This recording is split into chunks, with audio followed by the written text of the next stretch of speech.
বাবার আমার এই জন্য আল্লাহ বলি মা বাবার খেদমত করা লাগবে। কেমন ভাবে করতে হবে, খেদমতের উপযুক্ত সময় কখন কিভাবে আল্লাহ বলে দিচ্ছেন, ইম্মা ইয়াবলুগান্না ইনদাকাল কিবারা আহাদুহুমা আও কিলাহুমা ফালা তাকুল লাহুমা উফফিন ওয়ালা তানহারহুমা ওয়া কুল লাহুমা কাওলান কারীমা।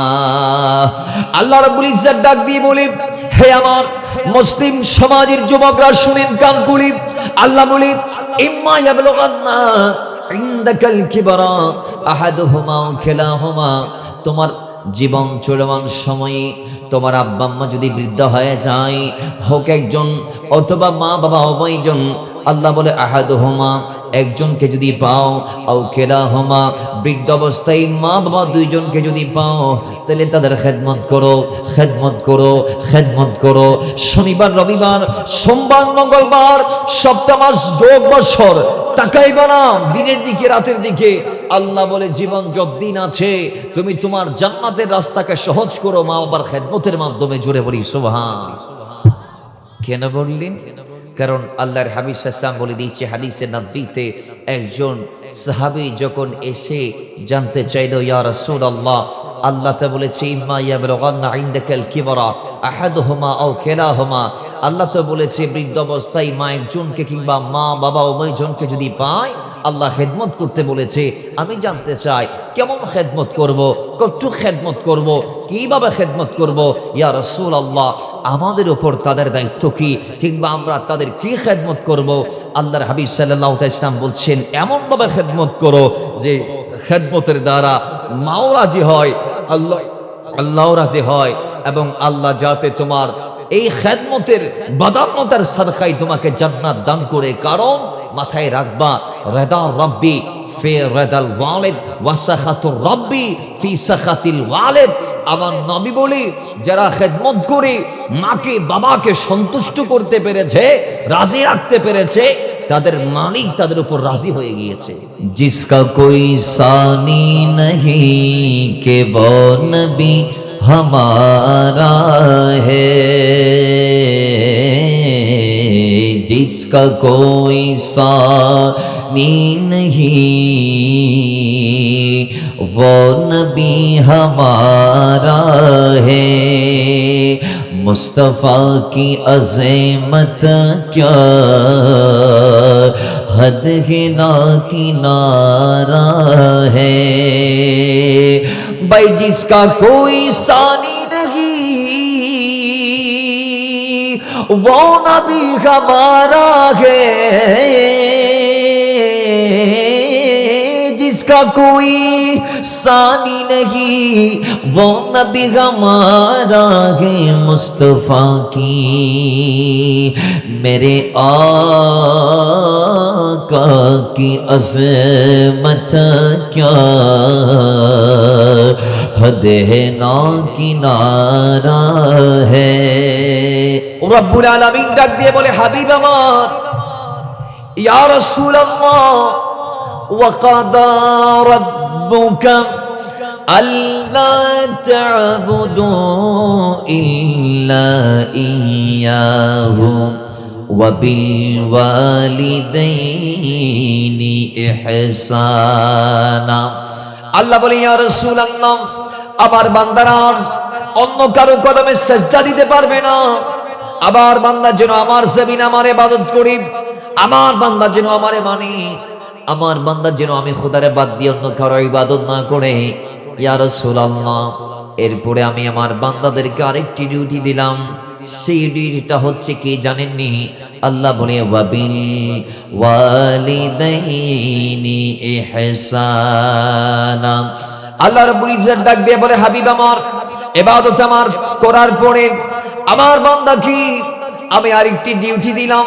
সেই ডিউটি হচ্ছে আমার বান্দা কি আমি যাদের ঔরসজাত করে পাঠিয়েছি, যাদের নসল থেকে পাঠিয়েছি, যাদের পৃষ্ঠ থেকে যাদের পোষতে পাঠিয়েছি, ওই বাবা এবং মা আমার বান্দার আল্লাহর এই জমিনে আমি আল্লাহ কর্তৃক দেয়া শ্রেষ্ঠ হাদিয়া, শ্রেষ্ঠ উপহার, শ্রেষ্ঠ নিয়ামত আমার বান্দা যেন ওই মা বাবার প্রতি ইহসান করে।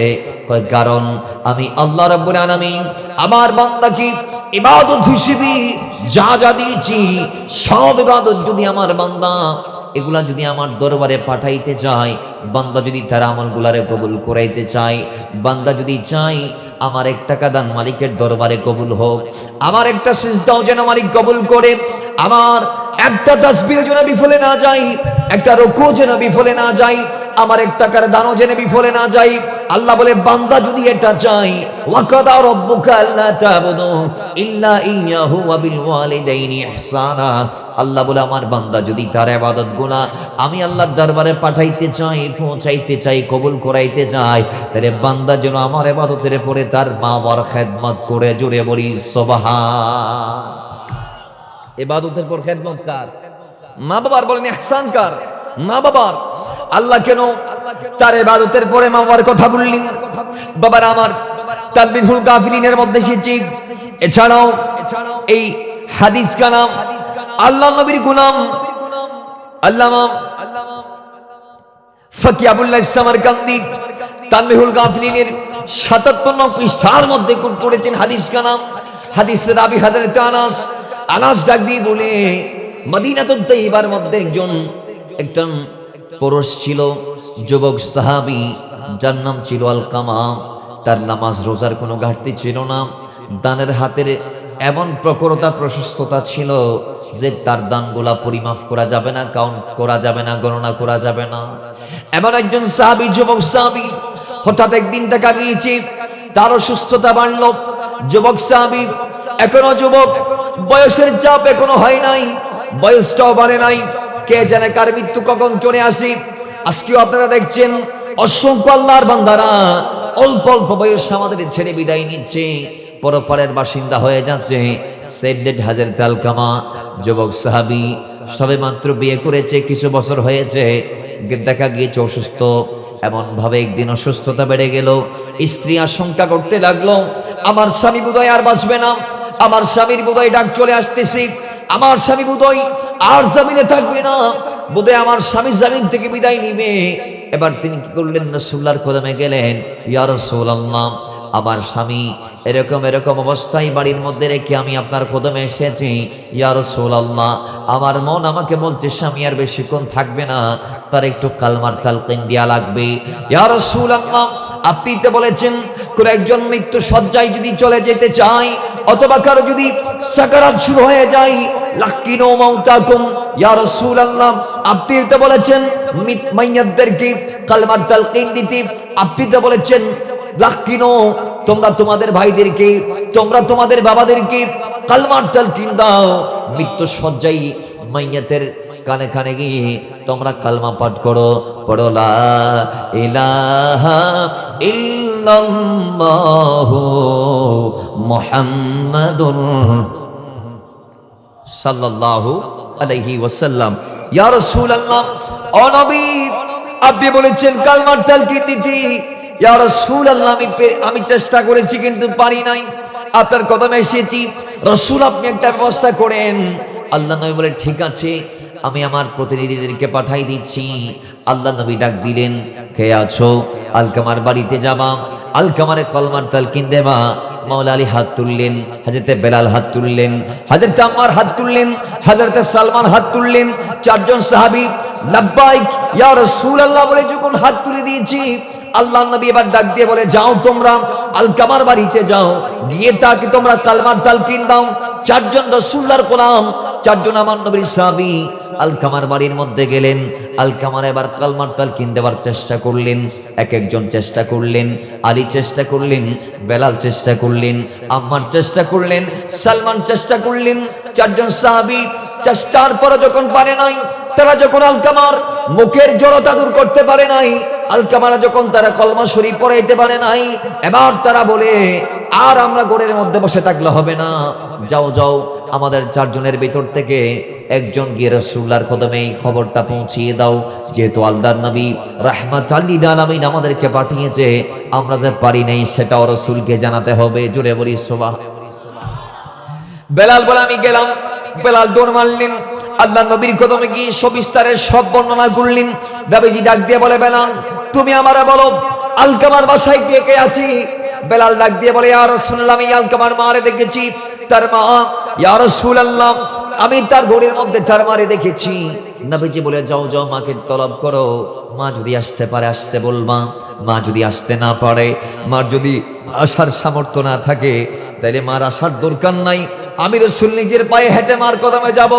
আল্লাহ নবীর গোলাম বেলাল দৌড় মারলেন, মাকে গিয়ে রাসূলুল্লাহর সালাম দিলেন, আর আমার নবীর মেসেজ, আমার নবীর এলান, আমার নবীর পেগাম টুক দিয়ে দিলেন। আল্লাহ নবীর গোলাম বেলাল বলে, মা ইয়া আল্লাহর হাবিব আমাকে পাঠিয়েছে একটা পেগাম নিয়ে, আপনাকে রাসূলের কদমে যাওয়া লাগবে, আপনাকে যাইতে হবে। যদি আপনি আসতে পারেন তাইলে আসেন, আর যদি আপনি দুর্বল হন বা আসার ক্ষমতা না থাকে আপনার যাওয়ার দরকার নাই, রাসূল চলে আসবে। আরো জোরে বলেন। আজকের সমাজ, আমাদের সমাজেও জনপ্রতিনিধি আছে, বিচার আচার করে একজন আরেকজনের বিরুদ্ধে নালিশ দেই। সালিশ যখন বসে চেয়ারম্যান সাহেবরা কয় অমুকের বাপ রাইস্ত খাবারে অমুকর চেয়ারম্যান সাহেব দুর্বল, কত এবারে চেয়ার লইয়ান, গাড়ি তুলি লইয়ান, এবারে হাইটের গড়ি লইয়ান, এবারে দান্ডারির গড়ি লইয়ান। আর সমাজত বহুত কি দিল্লি কথা হয়, আর মদিনাওয়ালার সিস্টেম ফন্ডিলিয়েশন আর নবী হদ দে বেলাল তুই যাইবে আলকামার মারা সালাম দিবে, এবে আইক ফেললে আইসতে হইবে, নইলে আইনের দরকার নাই, আইন নবী আড়ি আড়িয়ে যাই বড় করি ফরন আর একখানা বড় করি ফরন। বাবার আমার সেই দিনা বেলাল বলে, মা রাসূল সালাম দিয়েছি আর আমার নবী যাইতে বলেছে, যদি যাওয়ার ক্ষমতা তাকে আসেন, নাইলে যাওয়ার দরকার নাই, রাসূল আসবে। জুড়ে বলি সুবহানাল্লাহ। মা ডাক দিয়ে বলে, ও বেলাল আমার নবী মালিক, আমি গোলাম, মালিক গোলামের দ্বারস্থ হয় না, গোলাম মালিকের দ্বারস্থ হবে। ও বেলাল মালিক গোলামকে যখন তলব করে গোলামের উপর আবশ্যক হয়ে যায় মালিকের ডাকে সাড়া দেওয়াটা। কই চলো আমারে নিয়ে যাও রাসূলের কদমে। চলে গেলেন আমার নবীর দরবারে, যখন তারে নিয়ে গেলেন আল্লাহ নবী রাহমাতুল লিল আলামিনের কদমের দ্বারস্থ যখন তিনি হলেন, আল্লাহ নবী তাকে আবার সালাম দিলেন, মাও সালামের জবাবে সালাম দিলেন। এবার ওই মদিনাওয়ালা ডাক দিয়ে বলে, মা আপনার সন্তান সম্পর্কে একটু জাস্টিফাই করার জন্য এনেছি, আর কি শুনাম, আপনি আমি রাসূল আপনার থেকে যা যা জানতে চাইবো সত্য সত্য আপনি আমারে জবাব দিবেন। মা আপনি যদি আমারে মিথ্যা বলেন তাইলে আল্লাহর পক্ষ থেকে একজন ফেরেশতা এসে সত্যটা আমারে জানাই দিবে। তার মানে কি বোঝা গেল, আমারে মিথ্যা বলা যাবে না, আমি যা যা জানতে চাইবো সবগুলা সত্য বলবেন, অন্তর থেকে বলবেন, মুখ থেকে বলবেন না। যা জানতে চাইবো সবগুলা অন্তর থেকে উত্তর দিবেন। মা মিথ্যা বললো ধরা খেয়ে যাবেন। মা আপনি বলুন আপনার ছেলের নামাজ সম্পর্কে আমি রাসূল জানতে চাই, আপনার ছেলে কেমন নামাজি ছিল। মা ডাক দিয়ে বলি, ইয়া রাসূলুল্লাহ 100 আমার ছেলে নামাজি। সুবহানাল্লাহ। আর একটু আসছে, আরো আসতে, ইয়া রাসূলুল্লাহ নামাজের কোনো ঘাটতি আমি আমার ছেলের জীবনে দেখি নাই। আল্লাহর হাবিব ডাক দিয়ে বলে, বলুন আপনার সন্তানের রোজা সম্পর্কে। ইয়া রাসূলুল্লাহ তাও 100 আমি দেখেছি, আর ক্ষেত্রে কোনো ঘাটতি দেখি নাই। আল্লাহ নবী এবার জানতে চাইলেন, মা বলুন আপনার সন্তানের দান সম্পর্কে। ইয়া রাসূলুল্লাহ তার দানের কথা কি বলবো, এগুলা তো পরিমাপ করা যাবে না, এগুলা কাউন্ট করা যাবে না। ইয়া রাসূলুল্লাহ আমার সন্তান এত বড় দানি ছিল, এত বেশি দানের হাত তার লম্বা ছিল। ইয়া রাসূলুল্লাহ আমার সন্তান যা যা দান করেছে আমি মা গুণে শেষ করতে পারি নাই। জুড়ে বলি সুবহান। আমার নবী বলছে, ঠিক আছে মা সব পাইলাম, বলুন আপনি তার উপর রাজি কি না। সুবহানাল্লাহ। আর একটু আসতে বলি, বলুন আপনি তার উপর রাজি কি না। মা চোখের পানি ছেড়ে দিয়ে বলে, ইয়া রাসূলুল্লাহ সাল্লাল্লাহু তাআলা আলাইহি ওয়াসাল্লাম, নবী আমি তার উপর রাজি নই। আমার নবী বলে, আর একটা লুকমাও বলার দরকার নাই, আরেকটা শব্দ রাসূল আপনার থেকে জানতে চাইবে না। আমি প্রমাণ পেয়েছি। এই বেলাল যাও লাকড়ি জোগাড় করো। সেইদিনা বেলাল হাফসি কাঠ জোগাড় করতে যাওয়ার যখন চেষ্টা করলেন, মা ডাক দিয়ে বলে, ইয়া রাসূলুল্লাহ, লাকড়ি কেন? কয় আপনার সন্তানকে জীবিত জ্বালিয়ে ফেলার জন্য। জোরে বলি নাউযুবিল্লাহ। নারায়ে তাকবীর, আল্লাহু আকবার। নারায়ে রিসালাত, ইয়া রাসূলুল্লাহ, নারায়ে গাউসিয়া, গৌসে আজম দেশাফি শাহিন শাহে মদিনা। জিন্দাবাদ। রাসূল সাল্লাল্লাহু বলছেন কি করার জন্য? আপনার সন্তানকে জীবন্ত জ্বালানোর জন্য। মা চোখের পানি ছেড়ে দিয়েছে। ইয়া রাসূলুল্লাহ, কেন জ্বালাবেন? ইসলামে তো মুসলমানকে জ্বালানো জায়েজ নাই। ইসলাম ধর্মে একটা প্রাণী মারা গেলেও তাকে আগুন দিয়ে পোড়ানো জায়েজ নাই। তাকে দাফন করতে হবে, তাকে মাটি চাপা দিতে হবে। আপনি বহলি দেন কিংবা সিন্দুকি দেন, যেভাবে দিবেন দেন, কিন্তু আপনাকে একটা প্রাণীকেও পোড়ানোর হক বা অধিকার ইসলাম দেই নাই। ইয়া রাসূলুল্লাহ, সেখানে আপনি আপনার উম্মতকে পোড়াবেন, আপনার সাহাবাকে পোড়াবেন, আপনার সহচরকে পোড়াবেন? এটা কেমন কথা? আল্লাহর নবী সাল্লাল্লাহু আলাইহি বলছেন, মা আপনি আপনার সন্তানের উপর রাজি নয়, আপনার উপর সে তার যেটা বড় দায়িত্ব ছিল সেটা হয়তো পালন করতে পারে নাই। মাও ডাক দিয়ে বলে, হ্যাঁ ইয়া রাসূলুল্লাহ, সে পারে নাই। সে আমার উপরে তার স্ত্রীকে প্রমাণ করেছে, আমার ওপর তার বউকে সে প্রাধান্য দিয়েছে। সে আমি মার চেয়ে বউকে বেশি মূল্যায়ন করেছে। সে আমার কথা না শুনে তার বউয়ের কথা শুনেছে। সে আমার সাথে পরামর্শ না করে তার বউয়ের সাথে পরামর্শ করত। ইয়া রাসূলুল্লাহ সাল্লাল্লাহু আলাইহি ওয়াসাল্লাম, নবী এই জন্য আমি তার উপর নারাজ। তা আল্লাহর হাবিব বলে, এইভাবে যদি তার মৃত্যুটা হয়, আল্লাহ তার ইন্তেকালের পরে তাকে যে জাহান্নামের আগুন দিয়ে জ্বালাবে, সেটা আমি নবীর জ্বালানো দুনিয়ার আগুনের চেয়ে কোটি গুণ বেশি ভয়াবহ, মারাত্মক। কথা বলেন ঠিক কিনা? মা, বাঁচার রাস্তা একটাই, সেটা কি? আপনার সন্তানকে যদি আমার আগুন এবং জাহান্নামের আগুন থেকে বাঁচাইতে চান, তাহলে আপনি তার উপর রাজি হয়ে যান, আপনি তাকে মাফ করে দিন। সুবহানাল্লাহ। আপনি তাকে কি করে দিন? মাফ করে দিন। মা বলে, ইয়া রাসূলুল্লাহ, আসমানে মালিককে সাক্ষ্য রেখে, আপনি রাসূলকে সাক্ষ্য রেখে, ফেরেশতা এবং উপস্থিত সাহাবীদেরকে সাক্ষ্য রেখে আমি বলছি, আমি আমার সন্তানকে মাফ করে দিলাম, আমি তার উপর রাজি হয়ে গেলাম। জোরে বলেন সুবহানাল্লাহ। বাবারা আমার, আল্লাহ নবী ডাক দিয়ে বলে, বেলাল তাড়াতাড়ি দৌড় মারো, আলকামার বাড়িতে যাও, গিয়ে দেখো তার মুখের জড়তা দূর হয়েছে কিনা, সে কলমা পড়তে পেরেছে কিনা দেখো।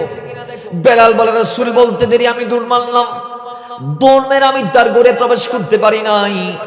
আমি ঘরের দরজা পর্যন্ত গেলাম, যাবার পর আমি শব্দ শুনছি, আমাদের ভাই আলকামা ঘরের ভিতর থেকে পড়ছে, লা ইলাহা ইল্লাল্লাহু মুহাম্মাদুর রাসূলুল্লাহ সাল্লাল্লাহু তাআলা আলাইহি ওয়াসাল্লাম।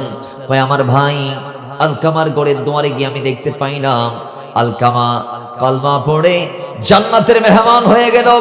এরপর আল্লাহর নবী রাহমাতুল লিল আলামিন, আল্লাহর নবী এবার আলকামার ঘরে গেলেন, আলকামার গোসল, আলকামার কাফনটা সম্পন্ন করলেন এবং জানাজার মাঠের মধ্যে নিলেন।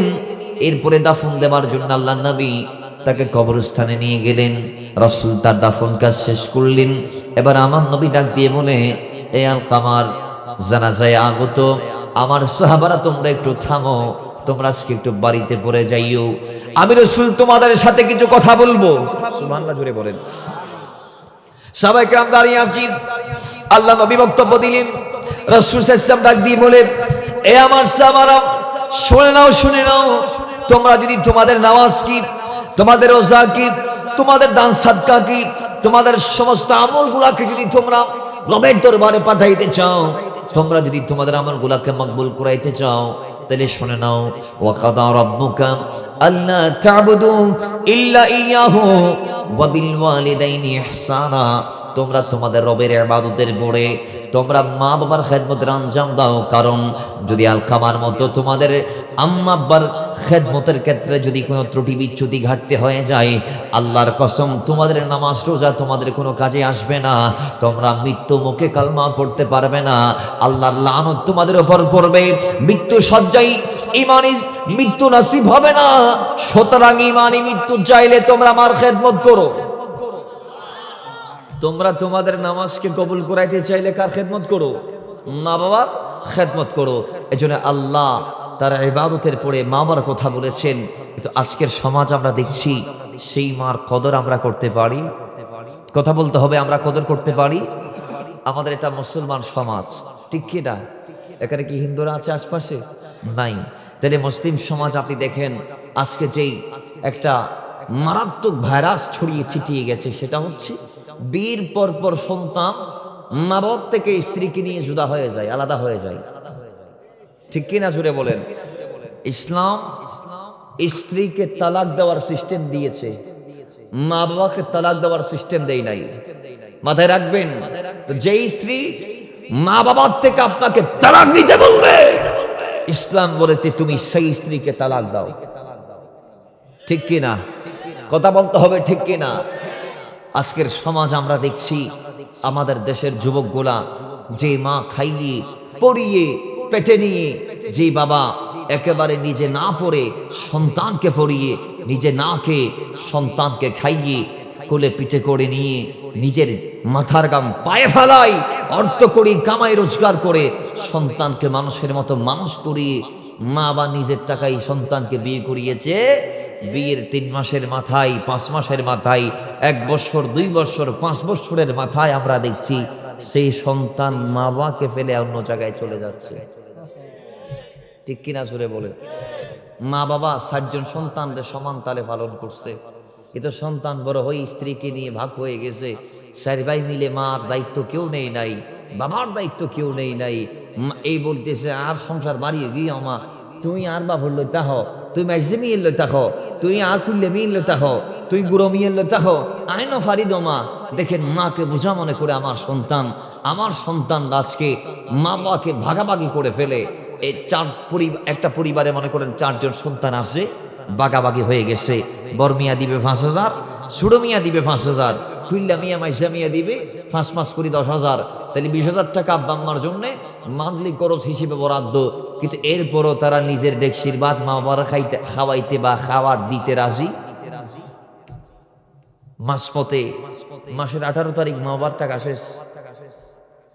বড় মিয়ার কাছে গিয়ে কয়, অফুত তোর মার অসুস্থতা বাড়ি গিয়ে ডাক্তার দহন ফুরিব, কিছু টেয়া ওটা মাইনো না 5,000 টাকা দিয়ে দিয়ে মাসুক টেয়া দিয়ে ফেলাইতো। বলে আসে নাই?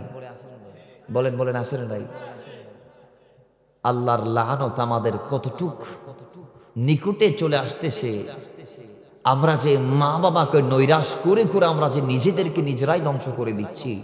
দেখেন বাবা, আজকে আপনি সন্তান, এরা মা বাবা, কালকে আপনি মা বাবা হবেন, আপনার থেকে সন্তান আদি আসবে, ঠিক নি? নাকি ফোয়াতোয়া নইব? ওইব নবা অনর ফরে ইতারাতুন মূল্যায়ন নারা খাইতাম চাইনি, নাকি লাঠি খাইতেছ? আওয়াজ দন, মূল্যায়ন শোন না চাইলে আল্লাহ দি ওয়াবিল ওয়ালিদাইনি ইহসানা, আব্বা আম্মার কদর করা লাগবে। মালিক তাদেরকে ইহসান করলে লাভ কি? আল্লাহ তুমি যে বললা ওয়াবিল ওয়ালিদাইনি ইহসানা, আল্লাহ তাদের প্রতি যে ইহসান তুমি করতে বললা, করলে লাভ কি? আল্লাহ বলে হাল জাযাউল ইহসানি ইল্লাল ইহসান। তুমি যদি সন্তান হয়ে তোমার মা বাবার প্রতি ইহসান করতে পারো, কাল যখন তুমি মা বাবা, তুমি যখন বাবা হবা, তোমার সন্তান তোমার প্রতি ইহসান করবে। আল্লাহ বলে হাল জাযাউল ইহসান ইল্লাল ইহসান, কারণ ইহসানের বিনিময় তো ইহসানের মাধ্যমে হয়। কথা বলেন ঠিক কি না? তার মানে আজকে ছেলে হয়ে মার খেদমত করবেন, কালকে আপনার সন্তান আপনার খেদমত করবে। আজকে ছেলে হয়ে মাঠ থেকে ভাতের ডেকসি আলাদা করবেন, অথচ বেহায়া বাফর গরত আছে, গড় বাইন্দে দেখো তার বাফর গরত আছে, ডেকসি আলাদা করি ফেলাই, ঠিক কি না? জোরে বলেন ঠিক কি না? একজন সাহাবী কাঁধে করে নিয়ে মাকে কাবাতুল্লাহর তাওয়াফ করালেন। কি তাওয়াফ? কাবাতুল্লাহর তাওয়াফ করালেন। করার পর আল্লাহর হাবিব সাল্লাল্লাহু আলাইহি ওয়াসাল্লামের কদমে গিয়ে বলি, ইয়া রাসূলুল্লাহ, আমি আমার বৃদ্ধ মাকে আমার কাঁধে করে নিয়ে তাওয়াফ করেছি, আমি কি আমার মায়ের হক আদায় করতে পেরেছি? নবীজি বললেন, প্রথম দুধের ফোঁটার হক এখন আদা হয় নাই। প্রথম দুধের ফোঁটা কি? শাল দুধ, যেটা দুধও ছিল না, পানি আর দুধ দুইয়ের মাঝখানে ছিল, পানি জাতীয়, একটু আঠালো। নবীজি বলছেন, তোমার মা তোমাকে জন্ম দিয়ে যে প্রথম ফোঁটা তোমার মুখে দিয়েছিল সেটা ছিল শাল দুধের ফোঁটা। সেই শাল দুধের প্রথম ফোঁটার হক এখনো তুমি আদায় করতে পারো নাই। আর বাবার কথা আমি কি বলবো? এক সাহাবীর কাছে গিয়ে একজন জানতে চাইলেন যে আমার বাবা বলছে এই মেয়েটাকে তালাক দিতে, আমি কি দিব? তখন ওই সাহাবী উত্তরে দিচ্ছেন এভাবে যে, ভাই শোনো, আমি আমার নবীকে বলতে শুনেছি আব্বা হচ্ছে জান্নাতের একটি দরজা,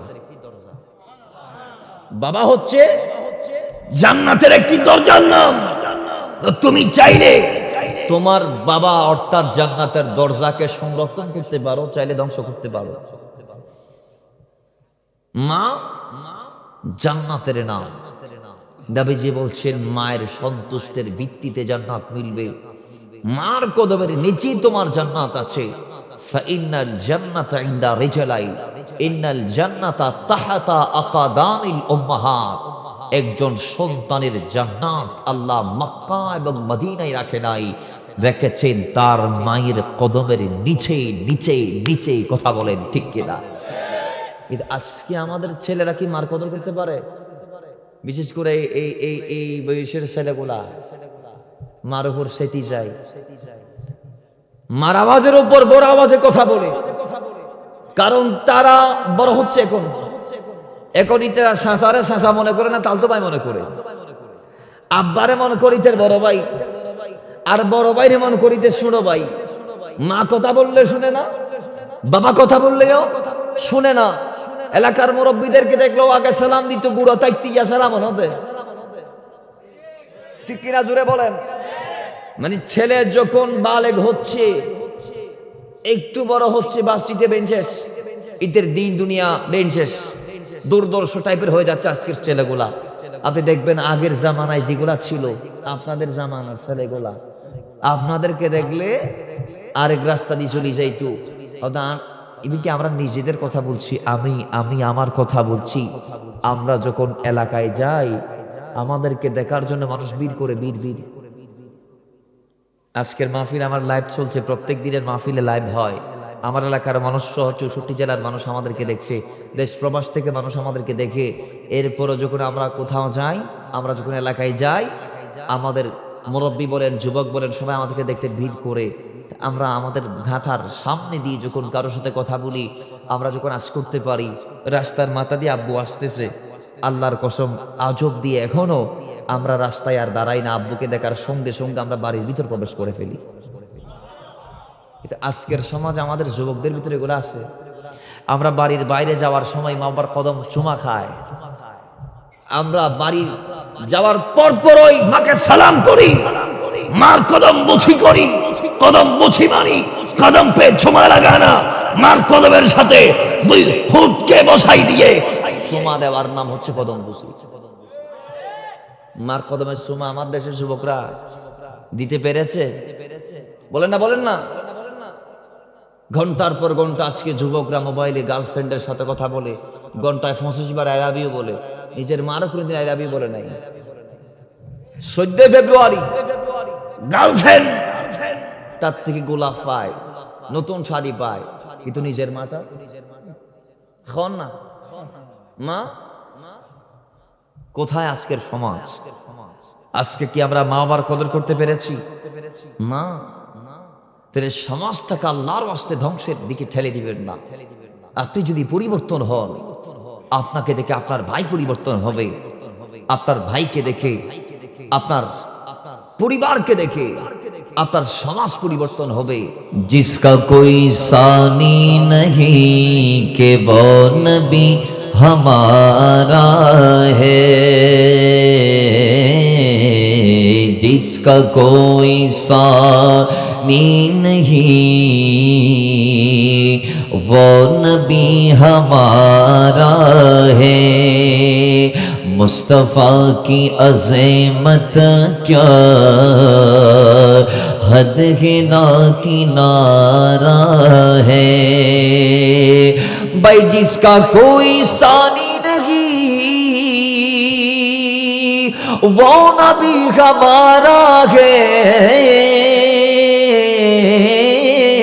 जिसका कोई सानी नहीं वो नबी हमारा है। मुस्तफ़ा की मेरे आका की अज़मत क्या हद है ना किनारा है। अल्लाहुम्मा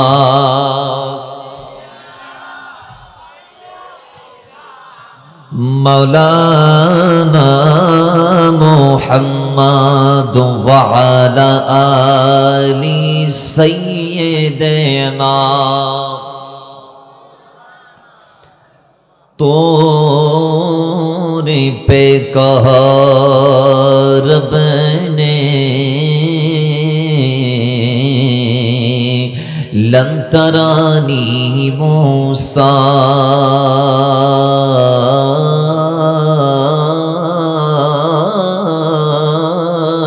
तोरे पे कहा रब ने लन तरानी मूसा। भाई तोरे पे कहा रब ने लन तरानी मूसा। तोरे पे कहा रब ने लन तरानी मूसा। लेकिन मेरे आका को रब ने अर्श पे बुलाया है। अल्लाहुम्मा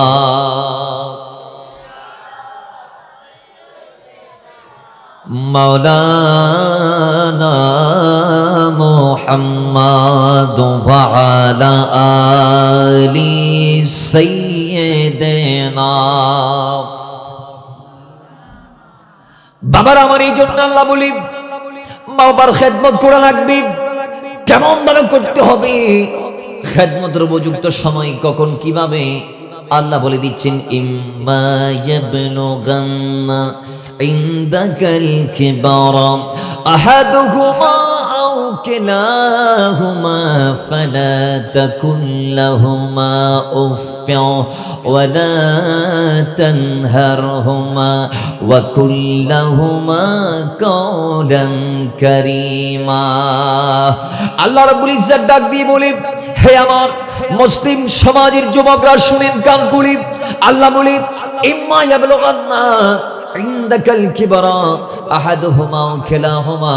তোমার জীবন চলমান সময়ে তোমার আব্বা আম্মা যদি বৃদ্ধ হয়ে যায়, হোক একজন অথবা মা বাবা উভয়জন, আল্লাহ বলে আহাদুহুমা একজনকে যদি পাও, আও কিলাহুমা বৃদ্ধ অবস্থায় মা বাবা দুইজনকে যদি পাও, তাহলে তাদের খেদমত করো, খেদমত করো, খেদমত করো। শনিবার রবিবার সোমবার মঙ্গলবার সপ্তাহ মাস যোগ বছর তাকাইবা না দিনের দিকে রাতের দিকে। আল্লাহ বলে জীবন যতদিন আছে তুমি তোমার জান্নাতের রাস্তাকে সহজ করো মা বাবার খেদমতের মাধ্যমে। জোরে বলি সুবহান। কেন বললেন? কারণ আল্লাহর হাবিব সাল্লাল্লাহু আলাইহি ওয়াসাল্লাম বলে দিয়েছে হাদিসে নববীতে, একজন সাহাবী যখন এসে জানতে চাইলো ইয়া রাসূলুল্লাহ, আল্লাহ তা বলেছে ইম্মা ইয়াবলুগান্না ইনদাকাল কিবারা আহাদুহুমা আও কিলাহুমা।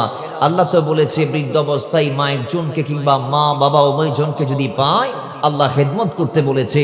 আমি জানতে চাই কেমন খেদমত করব, কতটুকু খেদমত করব, কিভাবে খেদমত করব। ইয়া রাসূলুল্লাহ, আমাদের উপর তাদের দায়িত্ব কি, কিংবা আমরা তাদের কি খেদমত করব? আল্লাহর হাবিব সাল্লাল্লাহু আলাইহি ওয়াসাল্লাম বলছেন এমনভাবে খেদমত করো যে খেদমতের দ্বারা মাও রাজি হয়, আল্লাহ রাজি হয়, এবং আল্লাহ যাতে তোমার এই খেদমতের বাদান্নতার সাদকায় তোমাকে জান্নাত দান করে। কারণ মাথায় রাখবা, রেদা রব্বি ফি রেদাল ওয়ালিদ ওয়া সাখাতুর রব্বি ফি সাখাতিল ওয়ালিদ। আমার নবী বলি, যারা খেদমত করে মাকে বাবাকে সন্তুষ্ট করতে পেরেছে, রাজি রাখতে পেরেছে, তাদের মালিক তাদের উপর রাজি হয়ে গিয়েছে এবং এই খেদমতের সাদকায় তারা জান্নাতের কারিব হয়ে গিয়েছে। জান্নাতের 8খানা দরওয়াজা তাদের জন্য ওপেন হয়ে গিয়েছে।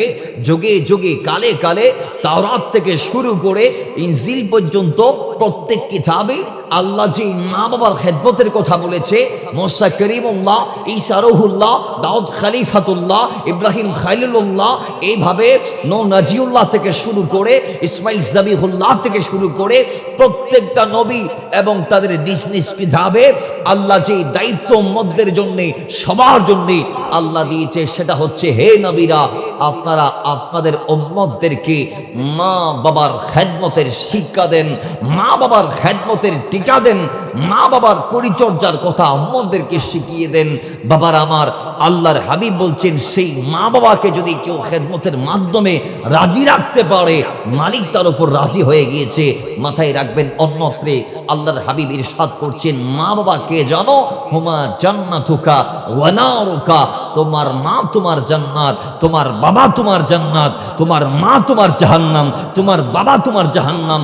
রাসূল সাল্লাল্লাহু আলাইহি ওয়াসাল্লাম যখন এইভাবেই বলে দিয়েছে, এক সাহাবী যখন জানতে চাইলো মা বাবার হকের ব্যাপারে, আমার নবী ডাইরেক্ট বললেন, হুমা জান্নাতুকা ওয়া নারুকা। কিভাবে মা জান্নাত, কিভাবে বাবা জান্নাত, কিভাবে আবার সেই মা বাবা জাহান্নাম? ব্যাখ্যা এইভাবে এসেছে, কেউ যদি মাকে রাজি রাখতে পেরেছে, কেউ যদি বাবাকে রাজি রাখতে পারে দুনিয়ায়, তার উপর তার মৌলা রাজি, যার উপর মৌলা রাজি তাকে আল্লাহ জান্নাত দিবে হাদিয়া স্বরূপ। আর যিনি মাকে বাবাকে রাজি রাখতে পারে নাই, খেদমত করতে পারে নাই, সেবা শুশ্রূষা করতে পারে নাই, তাদের পাশে থাকতে পারে নাই, কয় তার উপর তার মৌলাও নারাজ। মৌলা যার উপর নারাজ, জাহান্নাম তার হাদিয়া। কথা বলেন ঠিক কিনা? এবার আপনারা বলবেন, আমরা জান্নাত চাই না জাহান্নাম চাই? জান্নাত, আওয়াজ জোরে, আরো মহাব্বতে। জান্নাত, জান্নাত কার নিচে? মা। রাসূল বলেন, হুমা জান্নাতুকা, মা বাবাই তোমার কি? জান্নাত।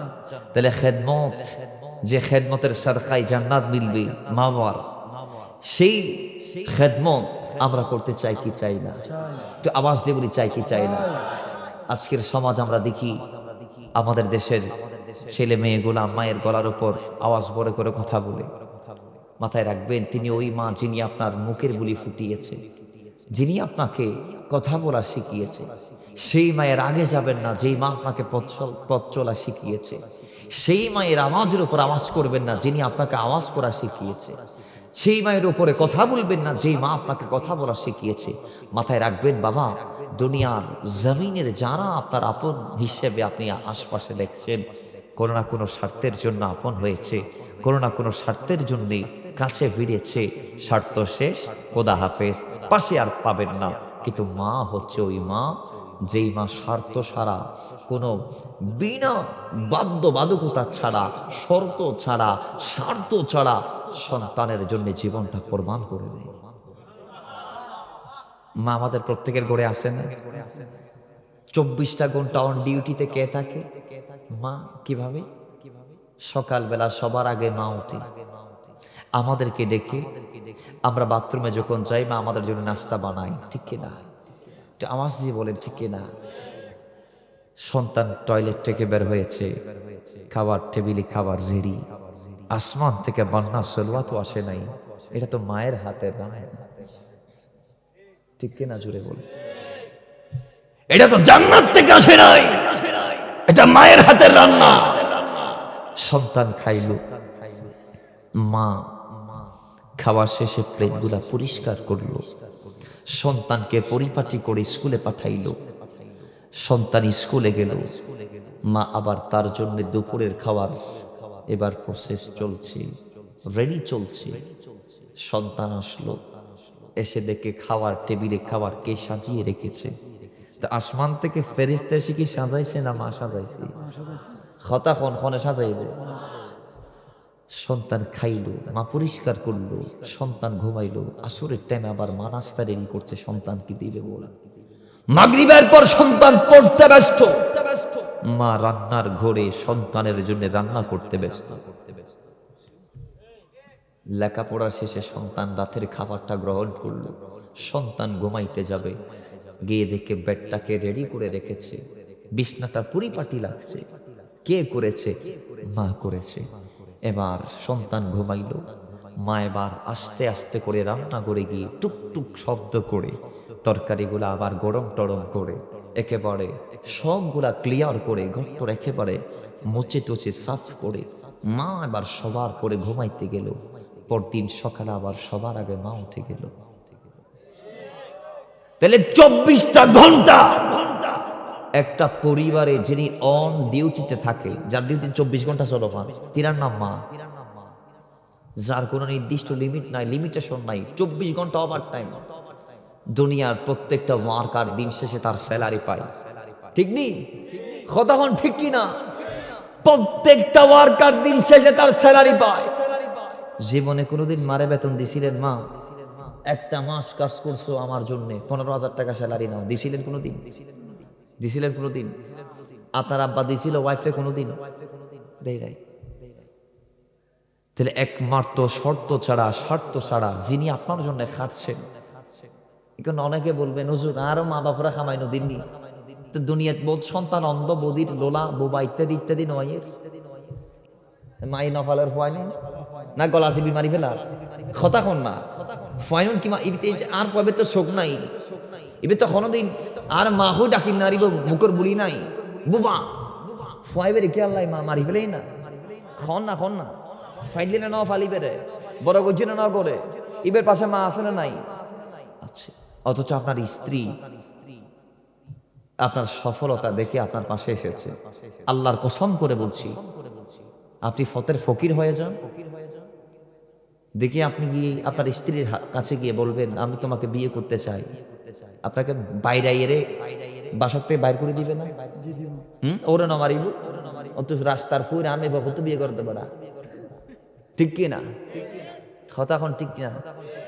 কিন্তু মার ক্ষেত্রে আলাদা, সবার ক্ষেত্রে আলাদা। আপনার অফিসের বস আপনাকে চাকরি দিয়েছে আপনাকে ভালোবেসে নয়, আপনার স্কিল দেখে, ঠিক কিনা বলেন? আপনার মুসল্লি আপনাকে সালাম দেয়, আপনার স্কিল দেখে আপনি ইমামতির যোগ্যতা রাখেন বিদায়, আপনি খেতাবত করতে পারেন বিদায় আপনার মুসল্লি আপনাকে সালাম দেয়, কেমন আছে জিজ্ঞেস করে আপনার জন্য দাঁড়িয়ে যায়। এই স্কিল যদি না থাকে আপনার জন্য সে দাঁড়াবে না, কারণ রাস্তা দিয়ে লাখ লাখ মানুষ হাঁটে, সালাম তো আর সবাই পায় না, ফাইনবা? তাহলে বোঝা গিয়েছে এই সালামও একটা শর্ত আছে না নাই? শর্ত আছে না নাই? কিন্তু মার ছেলের যে ভালোবাসা, নিঃস্বার্থ এই ভালোবাসা, কোনো বেজাল নাই। কিন্তু হ্যাঁ, আজকের সমাজ আমরা দেখছি কিছু মা এই ভালোবাসাটাকে কলুষিত করে ফেলেছে। চার সন্তানের যেই সন্তানটার টাকা পয়সা বেশি রোজগার করে মাসের মাথায় তার হাতে তুলি দেয়, বাকি 3 ভাইয়ের খন না দেন না। এই কারণে আজকে সমাজটা দুর্ভোগের দিকে যাচ্ছে। কোন দিকে? এজন্যে আমি বলবো সমতা বিধান করবেন। সন্তান 4 জন 5 জন সমস্যা নাই, 19-20 করবেন না, যোজন বিয়োজন করবেন না, কম বেশি করবেন না। নোকসান জিয়াদত যদি করেন, আপনার এই কম বেশির কারণে আপনার সন্তান বাকিগুলার জীবন নষ্ট হয়ে যাবে। কথা ঠিক কিনা জোরে বলেন? এবং ওই 4 ভাইয়ের নিঃশ্বাস ওই 1 ভাই যিনি মায়ের আদর পাচ্ছে তার উপর পড়বে। আরে তোমাকে ডাকি যদি একবার আল্লাহ, আমাকে কাছে টানো বারে বারে, তোমাকে ডাকি যদি একবার আল্লাহ, আমাকে কাছে টানো বারে বার। যদি পথ বলে যাই আমাকে দিও ঠাই, যদি পথ বলে যাই আমাকে দিও ঠাই দিও দিশে এইটুকু আবেদন আল্লাহ আমাকে কাছে টানো বারে বার আমাকে কাছে টানো বারে বার বলি তোমাকে ডাকি যদি একবার আল্লাহ আমাকে দুনিয়ার বুকে আমরা সবাই মুসাফির বনে যাই প্রতিদিন গুনাহের জাল স্বপ্নেরা দল বেঁধে রাতে করে ভিড় আসবে কি কঙ্কিত সোনালি সকাল হয়ে গেলে পেরেশান ও বামারি রহমান হয়ে গেলে পেরেশান ও বামারি রহমান জিকিরেতে হতে দিও একাকার আল্লাহ আমাকে কাছে টানো বারে বারে তোমাকে ডাকি যদি একবার আল্লাহ আমাকে বাবার আমার আল্লাহ রাব্বুল আলামিন শুধু বনি ইসরাইলের 23 আয়াতে নয় আল্লাহ 21 নং পারা 11 নং পৃষ্ঠা সূরা লোকমানের 14 নং আয়াত আল্লাহ আবার বলছেন মা বাবার ব্যাপারে ওয়াবাসাইনাল ইনসানা বিওয়ালিদাইহি আল্লাহ বলে ইহসান করো সেই মা বাবার প্রতি যারা তোমাকে জন্ম দিয়েছে যারা তোমাদের জনক আল্লাহ এর পরে 5 পারা 3 নং পৃষ্ঠা সূরা নিসার 34 নং আয়াত আবার বলছে ওয়াবুদুল্লাহ ওয়ালা তুশরিকু বিহি শাইয়্যাও ওয়া বিল ওয়ালিদাইনি ইহসানা জোরে বলি আল্লাহু আকবার আবারও আল্লাহ বলছে ওয়াবুদুল্লাহ আমি রবকে ডাকো আমার গোলামি করো আমার সাথে কাউরে সমকক্ষ করিও না আমার সমান কাউরে মনে করিও না ওয়ালা তুশরিকু বিহি শাইয়্যা আমার সমান আসমান জমিনে কেউ নাই হ্যাঁ ইবাদতটা আমার করার পরে তোমার যে মা বাবা আছে সেই মা বাবার প্রতি ইহসান করো সেটা আমি রবের নির্দেশ জুড়ে বলি সুবহান আল্লাহ বলে ওয়াবিল ওয়ালিদাইনি ইহসানা মা বাবার প্রতি কি করা লাগবে ইহসান করা লাগবে এক সাহাবী আল্লাহর নবীর কদমে গেলেন এই হাদিস কানা বুখারী মুসলিমে এসেছে মিশকাতুল মাসাবি 58 পৃষ্ঠার মধ্যে এসেছে আন ইবনে মাসউদিন قال سألت النبي صلى الله تعالى عليه وسلم اي العمل احب الى الله تعالى আল্লাহর হাবিবের কদমে জানতে চাওয়া হয়েছে সাহাবী ডাক দিয়ে বলে ইয়া রাসূলুল্লাহ জানতে চাই সবচেয়ে পছন্দ আল্লাহর কাছে কোন আমলটি আমরা তো নামাজ পড়ি আমরা রোজা রাখি আমরা হজ করি আমরা যাকাত দেই আমরা সাদকা করি আমরা মানুষের পাশে দাঁড়াই আমরা গরিবদের সেবা করি আমরা আমার সেবা করি ইয়া রাসূলুল্লাহ আইয়ুল আমালি আহাব্বু ইলাল্লাহি তাআলা আল্লাহর কাছে কোন আমলটা সবচেয়ে বেশি প্রিয় নবীজি বলছেন ক্বাল আস-সালাতু লিওয়াক্তিহা ওয়াক্ত মতো সালাত আদা করা রবের কাছে বড় পছন্দের সাহাবী এবার ডাক দিয়ে বলে কুলতু সুম্মা আইয়ুন ইয়া রাসূলুল্লাহ এরপর কোনটা আমার নবী বলছেন ক্বালা বিরুল ওয়ালিদাইন মা বাবার খেদমত করা জোরে বলেন নামাজের পরে মা বাবার খেদমত করা এটা আল্লাহর কাছে বড় পছন্দের এরপরে সুম্মা আইয়ুন আমার নবী বলছেন ক্বালাল জিহাদু ফি সাবিলিল্লাহ আল্লাহর রাস্তায় জিহাদের কথা তাহলে এই হাদিসেও আল্লাহর ইবাদতের পরে নামাজের পরে যাদের কথা এসেছে তারা মা বাবা আল্লাহ বলে ক্বালা বিরুল আল্লাহর হাবিব বলে ক্বালা বিরুল ওয়ালিদাইন এই আব্বা আম্মার প্রতি সদাচার করা এটা আল্লাহর কাছে বড় পছন্দের সুবহানাল্লাহ আরেকটু জোরে বলে বাবার আমার আরেক হাদিসে এসেছে এটা বুখারী মুসলিম সহ মিশকাতুল মাসাবির 418 নং পৃষ্ঠার মধ্যে এসেছে 418 নং হাদিসে এসেছে আল্লাহ নবীর কদমে জানতে চাওয়া হয়েছে এক সাহাবী ডাক দিয়ে বলি ইয়া রাসূলুল্লাহ মান হাক্কুন নাসি বিহুসনিস সুহবা ইয়া রাসূলুল্লাহ দুনিয়াতে আমার হাজারো আপনজন আছে, এত লক্ষ লক্ষ আপনদের ভিতর সবচেয়ে দামিকে, সবচেয়ে উত্তম ব্যবহার কার জন্য বরাদ্দ করব? আল্লাহর নবী রাহমাতুল লিল আলামিন বলে ক্বালা উম্মুকা, তোমার মায়ের সাথে। জুড়ে বলি সুবহান। সবচেয়ে ভালো আচরণ কার সাথে করো? মার সাথে। সাহাবী এবার ডাক দিয়ে বলে ইয়া রাসূলুল্লাহ, এরপর কি? নবীজি আবার বললেন সুম্মা উম্মুক, তোমার মা। আবার বললেন তোমার মা। তিনবার মায়ের কথা বললেন। বলেন কয়বার? সাহাবী প্রশ্ন পরিবর্তন করেছে, এরপর কে? এরপর নবী আবার বলে মা। সাহাবী আবার বলে এরপর কি? আবার বলে মা। তিনবার মায়ের কথা রাসূল বললেন।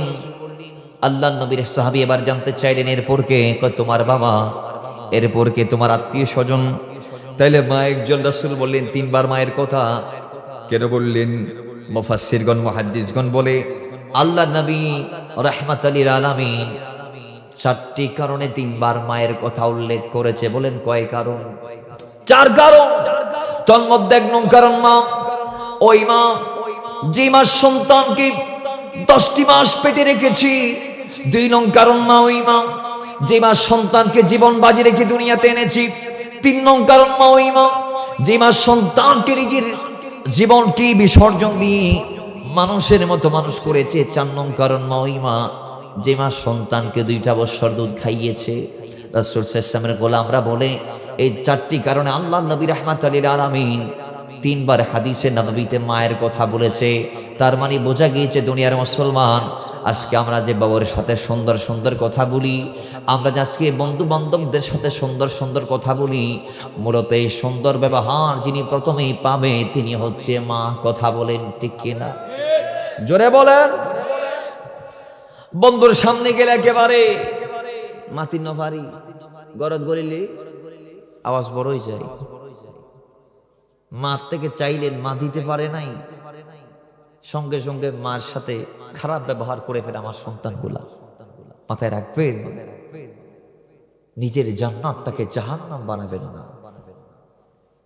নিজের ভবিষ্যৎটাকে অন্ধকার করবেন না, নিজের ধ্বংস নিজের হাতে ডেকে আনবেন না, নিজের রুটি রুজির ব্যবস্থা নিজেই শেষ করে দিবেন না। নবীজি সাল্লাল্লাহু আলাইহি ওয়াসাল্লাম মার চেহারার দিকে তাকানোটাকে ইবাদত বলে আমাদেরকে বলে দিয়েছেন। আমার নবী বলছেন কোন সন্তান যদি মুহাব্বতে মার চেহারার দিকে তাকায়, সেই সন্তান আল্লাহ তার আমলনামায় একটি কবুল হজের সওয়াব দিয়ে দিবে। সাহাবী বলে ইয়া রাসূলুল্লাহ, আমি যদি 2বার তাকাই, বারংবার তাকাই? আমার নবী বলে যতবার তাকাই বা ততটা কবুল হজের সওয়াব পেয়ে যাবে। মায়ের সামনে গিয়ে কেমন ভাবে কথা বলবেন কোরআনে আছে না নাই? যেটা বলেন আছে না নাই? আল্লাহ বলে ওয়ালা তানহারহুমা, দমক তোমাকে এগুলা মারে দেওয়া যাবে, এগুলা বাবার দেওয়া যাবে? আল্লাহ কি করব? ওয়া কুল্লাহুমা কাওলান কারীমা। কাওলে কারীম একেবারে সুন্দর সুন্দর শব্দ। কি সুন্দর সুন্দর শব্দ, প্রশংসার শব্দ, যেগুলো উত্তম শব্দ, এই শব্দগুলা দিয়ে মার সাথে ব্যবহার করবেন। জোরে বলি সুবহানাল্লাহ। তাহলে বাবারা আপনারা বলুন, মার সাথে কি খারাপ বিহেভ করা যাবে? খারাপ আচরণ করা যাবে? মায়ের গলার উপর গলা বড় করে, আওয়াজ বড় করে কথা বলা যাবে? মায়ের আগে চলা যাবে? মায়ের কথার উপরে কথা বলা যাবে? মাকে আঘাত দেওয়া যাবে? মাকে কষ্ট দেওয়া যাবে? কিন্তু মাশাআল্লাহ আজকের সমাজ আমরা দেখছি অনেক সন্তান মাকে প্রহার পর্যন্ত করতেছে। ঠিক কি না? জোরে বলি ঠিক কি না? মায়ের খেদমত করলে লাভ কি? আমরা কয়েকটা হাদিস বলি, অসংখ্য হাদিসের কিছু হাদিস আমরা বলবো। আমরা সব হাদিস কিন্তু বলতে পারবো না, আমরা কয়েকটা হাদিস বলবো, কারণ আমাদের টাইম মোটামুটি চলে গেছে, আমরা নিজেরাও জানি না, রাত চলে যাচ্ছে। আসুন আমরা কয়েকটা হাদিস বলি।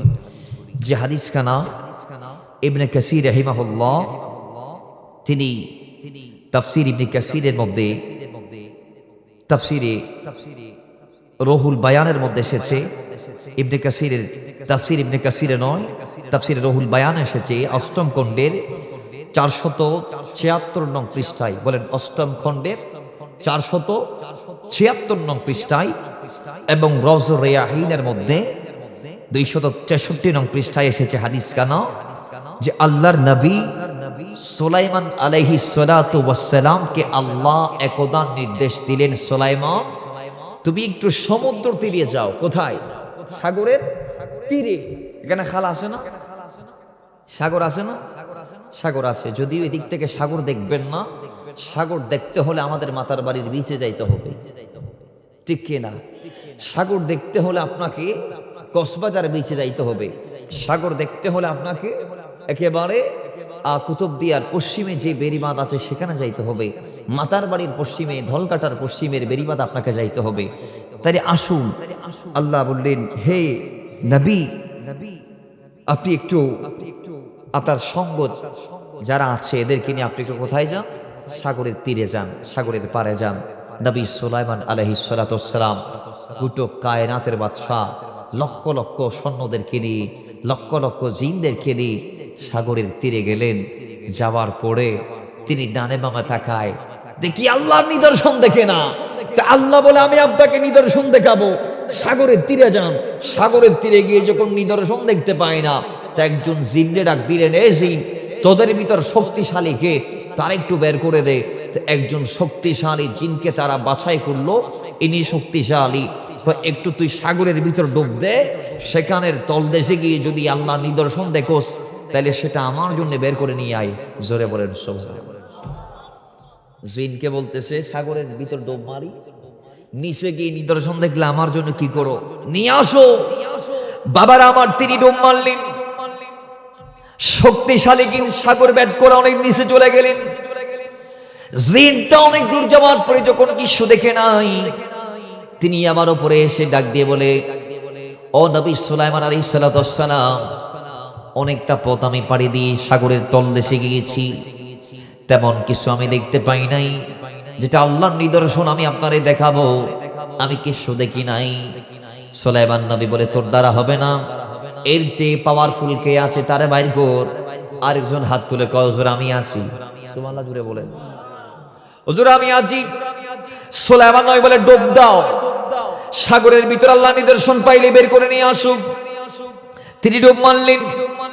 আগের জন যত দূর গিয়েছে, ইনি তার চেয়ার অনেক ডাবল ডাবল পথ পাড়ি দিলেন। অসংখ্য সময় পাস করার পরে তিনি এবার সাগর তীরে পৌঁছালো। সুলাইমান নবীর কদমে আরজি দিল, নবী সুলাইমান, নদীর তলদেশে গেলাম, সাগরে ভেদ করলাম, আমি কোনো নিদর্শন দেখতে পাই নাই। আপনি যে কাজ দিয়ে আমারে পাঠাইছেন সেই কাজ আমার দ্বারা সম্ভব? আল্লাহ বলেন, আল্লাহর হাবিব বলেন, সুলাইমান নবী আর কোনো জিন্দের দায়িত্ব দেয় না, এবার দায়িত্ব দিয়েছে মানুষদেরকে। সুবহানাল্লাহ জোরে বলেন। কারণ জিনরা যেখানে যাইতে পারে না, মানুষ সেখানে যাইতে পারে। যদিও আজকে মানুষ জিনের তাবেদারে গেছে। হাদিসে পাক আসছে, আল্লাহ যখন জিনদেরকে ধ্বংস করে জমিনে মানুষ পাঠিয়েছে, জিনদেরকে যখন আল্লাহ পাহাড়ে পর্বতে নিক্ষেপ করেছিল, মানুষদেরকে যখন জিনদের পরে আল্লাহ দুনিয়াতে আবাদ করতে পাঠিয়েছে, তখন ওই জিনেরা মানুষদেরকে দেখলে এমন বেশি ভয় পাইতো, একজন মানুষ যখন জিনদের রাস্তা দিয়ে হেঁটে যাইতো পাহাড়ের মাঝখান দিয়ে, জিনেরা পাহাড় সারি আরেক জায়গায় চলে যাইতো। আজিয়া ওনারা আরা জিন দিলে ডরাই না নডরাই, যদিও আরা নডরাই, ওরা ডর না নডরন ডরম তৈলি জিন ওনার আল্লাহ এত ক্ষমতা দিয়ে হইলে লম্বা। আর জিন লগুলি গোয়াজ হয়ে যাইব, জিন লগুলি গোয়াজ ঘন্টার পর ঘন্টা লাইব। সোরা জিনলে যদি হতা হলি ঘন্টার পর ঘন্টা লাগবে, হাদিসে নবী দি হতা হলি ঘন্টার পর ঘন্টা যাবে। জিনলের ব্যাপারে তাহলে আরেকটা নজর, জিনল আর দেখে রুমের এটা বহুত জিন আছে, এটার আর পাশেই আছে, এটার আর ভিতর বোধ আল্লাহর হলিও আছে। সুবহানাল্লাহ বাড়ি যাবো বেন্দেরি আর একখানা বড় করে হোক। তাহলে এই নেবার সেই জিন যদ্দূর যাইতে পারে না, মানুষ তদ্দূর যাইতে পারে। একটা সময় জিন মানুষদেরকে ভয় করতো, আজকে মানুষ জিনকে ভয় করে। কারণ কি?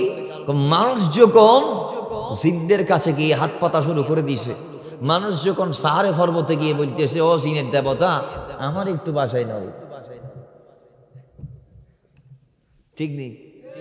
মানুষ যখন জিনদের কাছে গিয়ে হাত পাতা শুরু করে দিয়েছে, আমার নবী সাল্লাল্লাহু আলাইহি ওয়াসাল্লাম বলছেন, সেদিনের পর থেকে জিনরা মানুষদের উপর রাজত্ব শুরু করে দিয়েছে। আর মানুষ দিলে নড়াই, আগে মানুষ দিলে ফার ফারি যাইতো জিনে, কিন্তু আজ এই জিনে মানুষ সিবিদুরি ফানে হাবায় মারি ফেলার। বিশেষ করে ওনারা এই প্রান্তিক সাইডিনত বেশি জিনের আক্রমণ খেয়া, ওনারা পাশাপাশি তাই নফার নিয়ত একখান গর, উইনে তার একখান গর, উইন্দি আর একখান, রাস্তার মাথা তার একখান, ঠিক নেই? কথা কন্যা ঠিক নেবে ঠিক।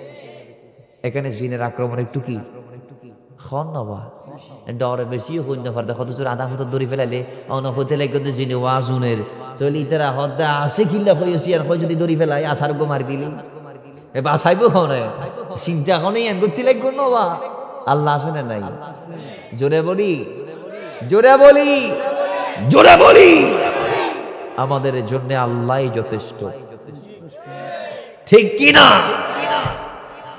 বাবার আমার নবী সুলাইমান বলে জিন দিয়ে হবে না মানুষ লাগবে এই কে পারবা আসিফ বিন বরখিয়া বলে হুজুর আমি পারবো আসিফ বিন বরখিয়া কে জানেন যিনি আসমানি কিতাবের আলেম কোরআনে যার ব্যাপারে এইভাবে এসেছে যে আল্লাহ যাকে কিতাবের ইলম দিয়েছেন সুবহানাল্লাহ বাবার আমার সে আসিফ বিন বরখিয়া হাত উঠিয়ে বলে ও সুলাইমান নবী আমি আছি আমি যাচ্ছি যাচ্ছি বলে তিনি ডুব মারলেন তিনি গিয়ে হালকা সময়ের ভিতরে একটা গম্বুজ বের করে নিয়ে আসলেন সাগরের ভিতর থেকে দেখা গিয়েছে গম্বুজের 4টি দরজা একটা দরজা মনির আরেকটা পীতমণির আরেকটা বিভিন্ন বিভিন্ন হিরে এবং সবুজ পান্নার দরজা এই 4টি দরজা যখন তিনি দেখলেন ওই গম্বুজটা যখন তিনি রেশমের কাপড় দ্বারা মোড়ানো অবস্থায় পাইলেন গম্বুজটা তুলে যখন সুলাইমান নবীর কদমে দিয়ে দিলেন দেখা গিয়েছে গম্বুজের 4 দরজা খোলা সেখানে একজন যুবক গম্বুজের ভিতরে দাঁড়িয়ে দাঁড়িয়ে সালাত আদায় করতেছে জোরে বলি সুবহান গম্বুজের ভিতরে একজন যুবক কি করতেছে সালাত মানে নামাজ আদায় করতেছে তার গায়ের মধ্যে কোনো পানির ছিটে নাই গম্বুজেও কোনো পানি নাই অথচ গম্বুজটা বাইর করা হলো পানির ভিতর থেকে দরজা খোলা কিন্তু ভিতরে পানি ঢুকে না সুবহানাল্লাহ কি বলা যাবে না আরো জোরে বলি সুবহানাল্লাহ এখন সুলাইমান নবী সহ উপস্থিত সবাই দেখে অবাক কিরে এই যুবক এখানে গম্বুজের ভিতর সাগরের নিচে নামাজ পড়তেছে তার গায়ে কোনো পানি নাই তার জামাটা একেবারে শুকনো এখন যুবককে সুলাইমান নবী ডাক দিয়ে বলে যুবক তুমি একটু আমাকে বলো আজকে তোমার এই এত বড় একটি মর্যাদা আল্লাহ কেন দিয়েছেন তখন সুলাইমান নবীকে সেই যুবক ডাক দিয়ে বলে হুজুর 70 বছর মা বাবার খেদমতের বিনিময়ে আমি এটা পেয়েছি কত বছর জোরে বলেন কত হুজুর আমি 70 বছর মা বাবার খেদমত করেছি হুজুর শুনুন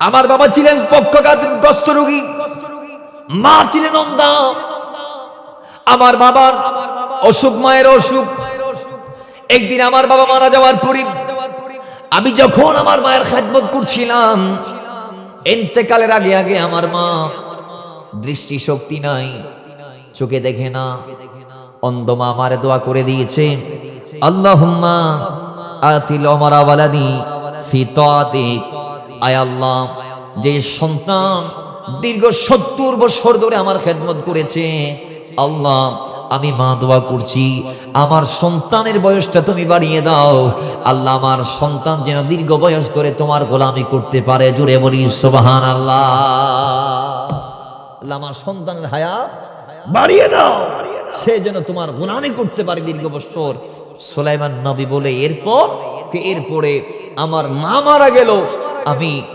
একদিন মাকে দাফন কাফন সব শেষ করে নদীর পাশ দিয়ে হাঁটতেছি মনে বড় হতাশা বাবাও নাই মাও নাই নদীর পাড় দিয়ে হাঁটতে হাঁটতে হঠাৎ করে দেখি নদীর পার একটি গম্বুজের মতো কি একটা দেখা যায় ওই গম্বুজটা দেখার পর আমি সেদিকে একটু আগাই গেলাম গিয়ে দেখে যাচ্ছে গম্বুজের দরজাগুলা খোলা আমি সেখানে কদম দিতে দেরি হঠাৎ করে ফেরেশতারা গম্বুজ সহ আমাকে নিয়ে সাগরের মাঝখানে ঢুকিয়ে দিয়েছে জোরে বলি সুবহানাল্লাহ গম্বুজ সহ আমাকে সাগরের মাঝখানে অনুমানিক কয় বছর হবে সুলাইমান নবী মনে করছে বছর হবে মাত্র 2000 বছর সুবহানাল্লাহ বাড়ি যে হবেন দেবে 6000 বছর মাত্র 2000 বছর সুলাইমান নবী বলে উম্মতরা দেখো মাথার চুল এখনো সাদা হয় নাই যুবকের মাথার চুল এখনো সাদা হয় নাই এখনো যুবক মায়ের দোয়া কেমন দোয়া বাবার আমার সুলাইমান নবী আবার ডাক দিয়ে বলে যুবক আমি চাইলে তোমাকে দুনিয়াতে রেখে দিতে পারি চাইলে তুমি আমাদের সাথে দুনিয়াতে থাকতে পারো, আর তুমি চাইলে ফেরত যাইতে পারো। তোমার মানসা কি? তুমি কি চাচ্ছ? তোমার মর্জি কি? তুমি কি আমাদের সাথে থাকতে চাও, নাকি আবার আগের জায়গায় ফেরত যাইতে চাও? সুলাইমান নবীর কদমে যুবক ডাক দিয়ে বলে, হুজুর, আমার মা যে দোয়া করেছে আমি সেটা করতে চাই। আমি এখানে উপরে থাকতে চাই না। যেই জায়গা থেকে আমাকে আপনারা নিয়ে এসেছেন, আসিফ বিন বারখিয়াকে বলেন আমাকে আবার সেই জায়গায় পাঠাই দিতে, কারণ ওই জায়গায় বসে বসে দাঁড়িয়ে দাঁড়িয়ে আমি আমার আল্লাহর জন্য কিয়াম করতে চাই, নামাজে দাঁড়াইতে চাই। জোরে বলি সুবহান। আমি আমার রবকে ডাকতে চাই, সেই জায়গায় গিয়ে আমি এখানে থাকতে চাই না। চলে গেলেন, তাকে আবার আগের জায়গায় পৌঁছাই দিলেন। সুলাইমান নবী বলে, দেখো তোমাদের জন্য শিক্ষা, মার খেদমত যদি করতে পারো তাহলে এভাবেই আল্লাহ তোমাদেরকে ফাজাইল পূর্ণ জিন্দেগি দান করবে। আমাদেরও করার দরকার আছে না নাই? একটু জোরে বলি, আছে না নাই? আপনি মার খেদমত বাদ দিয়ে যদি মসজিদও নির্মাণ করে দেন, আপনি যদি খানে কাবাতে ইটও দান করেন, কাবা শরীফটা যদি স্বর্ণ দিয়েও নির্মাণ করে দেন, আর নিজের মাকে নৈরাশ করলে কাবাতুল্লাহ কি আপনাকে জান্নাত দিতে পারবে? না। জোরে বলেন। আপনি যদি কাবার ইমামও হন, মায়ের সাথে বেয়াদবি করলে আপনার জান্নাত শেষ। শেষ। ঠিক কি না? ঠিক কি না? আর যদি আপনি রাস্তার সুইপার হন, সমস্যা নাই, আপনি মার খেদমত করবেন আর ওয়াইসাল কারনির মতো জান্নাতের টিকিট হাতে নিয়ে দুনিয়া থেকে যাবেন। মার খেদমত করলে লাভ আছে না নাই? আল্লাহর ওলি হওয়া যায় কি যায় না? যুবক ছেলেরা বলো, যায় কি যায় না? বাইজুজ্জুস বুস্তামি বেলায়েত পেয়েছে মার দোয়ার বদৌলতে। এই জন্য বলা হয় মায়ের দোয়াই বাদশাহ, মায়ের দোয়াই ওয়ালি, মায়ের দোয়াই দুনিয়া আখিরাতের খাজাইনের মালিক। ঠিক কি না? আর মা যদি কাউকে বদদোয়া দেয়, সেটা যদি অন্যায় ভাবো হয়, ইমাম বুখারী আমাদেরকে হাদিস দিয়ে জানিয়ে দিয়েছেন, সহিহ বুখারীর 2320 নং হাদিস, নবম পাড়ায় যে হাদিসটা আছে, রাবি হচ্ছে হযরত আবু হুরায়রা। সহিহ মুসলিমও এসেছে হাদিস কানা, মিশকাতুল মাসাবিতে এসেছে যে মা যদি কোনো সন্তানকে অন্যায়ভাবে বদদোয়া দেয়, কিভাবে? জোরে বলুন, কিভাবে? অন্যায়ভাবেও যদি বদদোয়া দেয়, সেই বদদোয়াটা কবুল করে নেয় কে? আর আওয়াজ দিয়ে বলি, কে? বাবারা আমার, আবু হুরায়রা বলি, আল্লাহর নবী মুসা কারীমুল্লাহর এক উম্মতের ঘটনা আল্লাহ রাসূল আমাদেরকে শুনিয়েছি। কয় ওই ছেলেটার নাম ছিল জুরাইস, অনেক বড় আবেদ জাহেদ, অনেক বড় একজন রাহেব ব্যক্তি ছিলেন, জগৎশ্রেষ্ঠ আল্লাহর ওলি, বনি ইসরাইলের মশহুর মাহের ব্যক্তি। জুরাইস একটা খানকা নির্মাণ করলেন, ছোট্ট মাটি দিয়ে, ছন দিয়ে, কাঠ দিয়ে, খড় দিয়ে, বাঁশের বেড়া দিয়ে। ওই গড়ে তিনি আল্লাহর ডাকে তিনি নামাজ আদায় করে একদিন তিনি নামাজে দাঁড়ালো। বুখারীতে 3 দিনের ডাকের কথা এসেছে, অন্যান্য কিতাবগুলাতে 3টা ডাকের কথা এসেছে। সুবহানাল্লাহ। বুখারীতে এসেছে মা প্রথম দিন গেল, জুরাইসকে ডাক দিল। জুরাইস তো নামাজে দাঁড়িয়েছে, আল্লাহর ওলি জুরাইস কোথায়? নামাজে। মা ডাক দিয়েছে জুরাইস, সন্তান নামাজি, উত্তর দিতে পারে নাই। জুরাইস বলে, একদিকে আমার মালিক আর একদিকে মা, আমি কোন দিক যাবো? আমি আমার মালিকের দিকে যাব, মার দিকে যাব না, কারণ আমি নামাজ পড়তেছি। নামাজ বলেন কি? সে জানতো না মা ডাক দিলে নামাজ ভাঙা যায়, তার জানা ছিল না।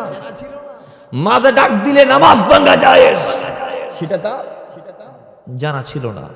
সেই জন্যই তিনি নামাজে দাঁড়িয়ে রইলেন। এবার মা ডেকে চলে গেল। দ্বিতীয় দিন আবার আসলো, ডাকলো জুরাইস নামাজে। সেদিনও বলে, একদিকে মালিক একদিকে মা, আমি মালিকের দিকে, মালিকের হক আদা করি। আবার উত্তর দিতে পারে নাই। তৃতীয় দিন আবার গেল, ডাক দিল মা, জুরাইস নামাজ, উত্তর দিতে পারে নাই।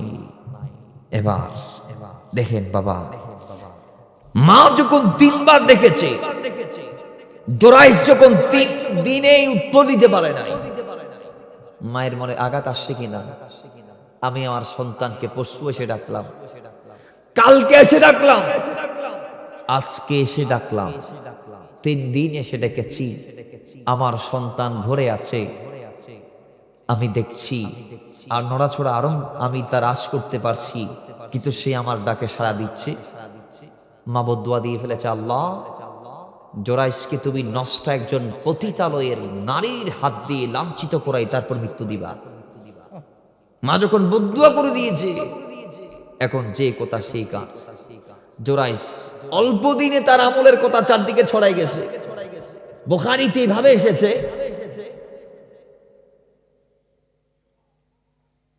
আপনাদের কথাগুলো আমি শুনছি ইনশাআল্লাহ। আমরা কি মিলাদ ও কিয়ামের দিকে যাব? আমরা কি এখন মিলাদ কিয়াম করে দিব? খন না, নাকি হাদিস বিশেষ গুজুম? এখন ইতারা তো খদ্দ করিতে জুম বলি আবার তো মুসিবত বানাই দিয়ে আবার নাফা ট্যাবলেট কিল্লা খাওয়া দিতে লেগুন দেয়। খোদাই নাফা খাইবার আগুন দিয়ে সুস্থতা যে আলামত আছে ইয়ে নারার মানে শরীর তো অভিজ্ঞান করুক। আরা যদি ঠান্ডা পানি ন খাইলে আরা তো জ্বর আসতো ন, আল্লাহ আরার এই বাবা শরীর তো অভিজ্ঞান করুক। ইশারা দিই আল্লাহ বসিরে তো অভিজ্ঞান করুক। আমিন পড়ুন। তো মুহাব্বতে দরুদ পড়ি, আল্লাহুম্মা সাল্লি মাওলানা মুহাম্মদ ওয়া আলা আলি সাইয়্যিদিনা। বাবার আমল একদিন জুরাইজের নাম চলছিল বনি ইসরায়েলের মহল্লায়। মানুষটা বলা বলি করছে জুরাইজ এমন আল্লাহ বলি, জুরাইজ এমন আমল করে, জুরাইজের এমন মর্তবা, জুরাইজের এমন কোয়ালিটি ক্লাসিফিকেশন। হঠাৎ করে একজন নারী বলে, তোমরা যেই যুবকের নামে এতক্ষণ সুনাম করছো আমি তার একটু পরীক্ষা করতে চাই। আমি একটু তার ঘরে যাবো, আমি একটু তার একটু জাস্টিফাই করবো, আমি একটু তার যাচাই বাছাই করবো। তোমরা যার সুনাম করতেছো আমি একটু তারে কি করব? যাচাই করব। পরীক্ষার জন্য গেছে কোথায়? ওই জোরাইজের বাড়িতে যাওয়ার পর দেখে যে সেই জোরাইজ তিনি তার ঘরের মধ্যে আল্লাহর ইবাদত করছে। মেয়েটা কি ডাইরেক্ট জেনার অফার, জোরাইজ রে আমি আমাকে তোমাকে সঁপে দিতে চাই, তুমি একটু আমার সাথে একান্ত টাইম পাস করো, একটু আমার সাথে তুমি একটু একান্ত মুহূর্ত কাটাও, আমি একটু আমাকে নিজেকে বিলীন করে দিতে চাই, তুমি একটু আমাকে হরণ করো, তুমি একটু আমার চাহিদাটা পূর্ণ করো। জোরাইজ বলে ইত্তাকুল্লাহ, আল্লাহকে ভয় করো। কাকে? আল্লাহকে। মেয়েটা বলে না, হবে না, তুমি আমার কথা শোনো নাই, ঠিক আছে আমি তোমার মান সম্মান নষ্ট করবো। ইনি তো পতিতালয়ের নারী, ওনার কাছে মান সম্মান বলতে কিছুই নাই। উনি না চিনে মানুষ, না চিনে আল্লাহর ওলি।